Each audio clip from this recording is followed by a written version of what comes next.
Salut à tous les amis, c'est Joverclock, j'espère que vous allez bien. On se retrouve aujourd'hui pour parler de la sortie de la GTX 1060, donc une carte qui est prévue pour le 19 juillet et qui a commencé à nous dévoiler quelques précieuses informations. Alors du côté de la technique, on connaît déjà le nom du GPU qui animera cette 1060, en l'occurrence le GP106.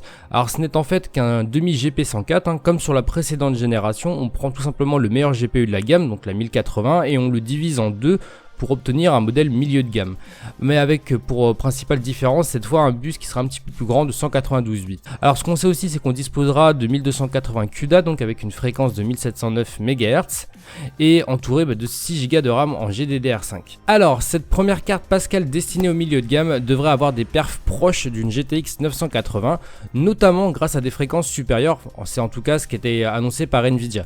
Alors elle devrait aussi posséder un excellent rapport perf conso, puisqu'elle est annoncée avec un TDP de 120 watts contre les 180 de la GTX 980. Donc la finesse de gravure ne doit pas être pour rien dans cette amélioration et place cette 1060 comme la moins énergivore des nouvelles générations. Alors avec les quelques photos qui ont pu être dévoilées, on se rend compte tout simplement que cette 1060 Founders Edition possède un PCB qui est un petit peu plus court que le système de refroidissement. Alors ce surplus de refroidissement, donc tout simplement l'emplacement de la turbine et devrait peut-être disparaître ou sûrement disparaître avec les versions custom.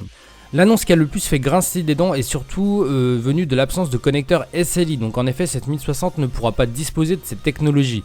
Nvidia a clairement choisi de laisser le dual GPU aux possesseurs de cartes plus haut de gamme. Alors la véritable raison est en fait assez simple, cela empêche finalement l'utilisateur de se rapprocher des perfs d'une haut de gamme, typiquement une 1080 avec deux GPU moyenne gamme. Dans les faits, on peut regretter que Nvidia prive l'utilisateur de ce choix, mais dans la réalité, le SLI est déjà un choix marginal, on va dire pour la plupart d'entre nous, pour diverses raisons, comme le prix ou les nombreuses incompatibilités qu'on peut rencontrer dans les jeux, mais surtout, rares sont les utilisateurs à faire ce genre de choix sur des GPU destinés entre guillemets aux moyennes gammes. Alors les disponibilités de ces Founders Edition sont annoncées pour le 19 juillet et certainement pour la fin du mois pour les versions custom. Le prix est annoncé à 299 $ et pour nous chouchouter en Europe, ça sera plutôt proche des 330-340 €. Les versions custom, quant à elles, devraient avoir un prix annoncé de 249 $, soit un point moins de 300 €. Alors finalement, est-ce un bon choix cette 1060 ? C'est trop tôt pour le dire, on va attendre comme pour la 480 les premiers tests et qui devraient en dire un petit peu plus.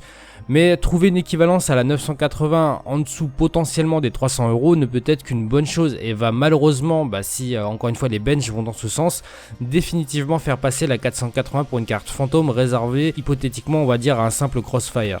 Et voilà les amis, c'est terminé pour cette petite vidéo sur la GTX 1060, on reviendra dessus bien évidemment lorsque des benches seront sortis. N'hésitez pas à me dire ce que vous en pensez dans les commentaires, si vous pensez que ça peut être une bonne carte à l'achat. Laissez-moi un petit like comme d'habitude si cette vidéo vous a plu, n'hésitez pas à venir me voir sur les réseaux sociaux et en live tous les soirs. Sur ce, il ne me reste plus qu'à vous souhaiter de passer une très bonne journée, amusez-vous bien, ciao ciao tout le monde.